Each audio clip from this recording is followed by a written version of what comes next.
ఒకవైపు అకాల వర్షం, మరోవైపు అధికారుల అలసత్వం.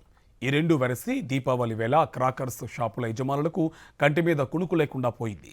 దివ్వెల పండుగ రోజు షాపులు పెట్టుకుని ₹1 సంపాదించుకుందామనుకున్న వారి ఆశలు అడియాసలుగానే మిగిలాయి. గత సంవత్సరం నష్టాల నుండి కోలుకొని తమకు ఈ ఏడాది అదే చేదు అనుభవం ఎదురైందని బాణసంచా దుకాణదారులు గొల్లుమంటున్నారు. ఏలూరు ఇండోర్ స్టేడియంలోని క్రాకర్స్ షాపులపై వారి కష్టాలపై ఓ చిన్న కథనం.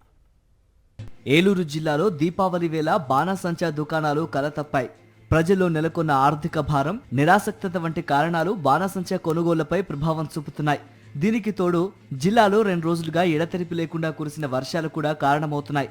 నిన్నటి రోజు ఏలూరు ఇండోర్ స్టేడియం చెరువును తలపించింది. షాపుల్లోకి నీరు చేరటంతో నిర్వాహకులు ఆందోళనకు గురయ్యారు.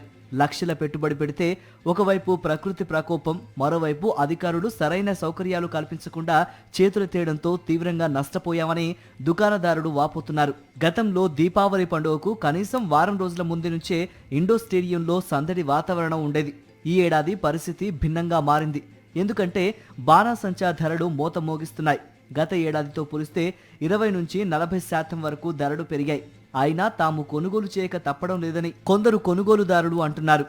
బాణాసంచా తయారీకి గత ఏడాది కంటే 30% అదనంగా ఖర్చు పెట్టాల్సి వచ్చిందని దుకాణదారులు అంటున్నారు. ఈ దీపావళికి ప్రజల నుంచి ఆశించిన స్థాయిలో స్పందన లేదని షాపు యజమానులు వాపోతున్నారు. వాతావరణం సహకరిస్తేనే క్రాకర్స్ అమ్ముకునే వెసులుబాటు ఉంటుందని స్పష్టం చేస్తున్నారు. నిరుడు వాళ్ళకి నష్టపోయి నిరుడు ఉన్నసరికి ఈ ఏడన్నా అమ్ముదారని చెప్పి దాని జతకే కొంత సరికి తీసుకొచ్చి వచ్చాము. ఈ ఏడు కూడా అదే పరిస్థితి. అందుకని గవర్నమెంట్ ఏదో నిర్ణయం తీసుకుని ఆ కొట్లు ఇటుండిలాగా పెట్టినా బాగుంది. ప్రతి నిరుడు అలాగే మునిగిపోయాడు మొత్తం మొక్కల్లోది నీళ్ళు. దాంట్లో రూపాయి మిగిలిది అనుకునేసరికి ఇప్పుడు ఈ ఖర్చు ఎక్కువ 10 మంది మనుషులను పెట్టుకున్నాం. అవి తెచ్చి బల్లలు, పెద్ద బల్లలు, ఆ బల్లలు తీసుకొచ్చి హైట్ లేపి దాని మీద పెట్టామండి. మొత్తం తడిచిపోయి కింద అడుగు పక్కనే తడిచిపోయి. మెయిన్ ఏంటంటే చాలామంది అప్పో సొప్పో చేసుకొని షాపులు పెట్టుకొని సరుకు పెట్టుకొని ఆకాశం ఇంకా చూడడమే సరిపోతుంది. ఎందుకంటే సూర్యభగవానుడు ఎప్పుడు ఉదయించాలని కోరుకుంటారు.